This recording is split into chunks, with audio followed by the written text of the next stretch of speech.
Mabilisang vlog lang po ito, no? Nandun po ako sa Bangko Sentral ng Pilipinas kanina para bilhin tong Sinulog Fiesta Coin, ano, sa halagang 5,000 pesos. So buti naman nag-implement ang BSP ng 1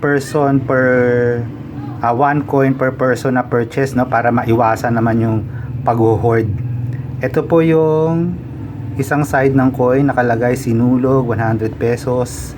At yung kabilang side nakalagay Pista sa Pilipinas 2026. Tapos 1 troy ounce 9995 silver. So ulitin ko lang po, no, 5,000 pesos yan. At galing po rekta yan sa Bangko Sentral ng Pilipinas yan, no. Kabibili ko lang sa Bangko Sentral ng Pilipinas kanina. Nakalagay po yan sa plastic na ganyan. Marami pong tao, ano, kanina. Pero buti na lang, tigi-tigisan na nga lang yung binibenta nila per person. Kasi may mga nakikita ko online na ang dami-daming ano, ang dami-dami nilang ganyang coin.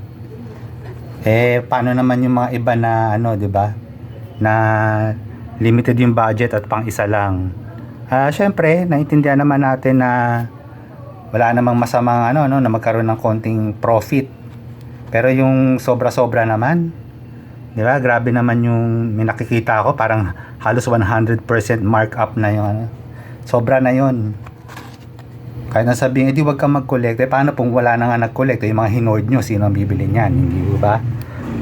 Kaya buti na lang may 1:1. O pwede namang magdala ng ano, ng kamag-anak, ng kaibigan.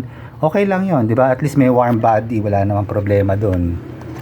Kaya 'yun lang po, ano, at maraming salamat po. Mabilis ang vlog lang.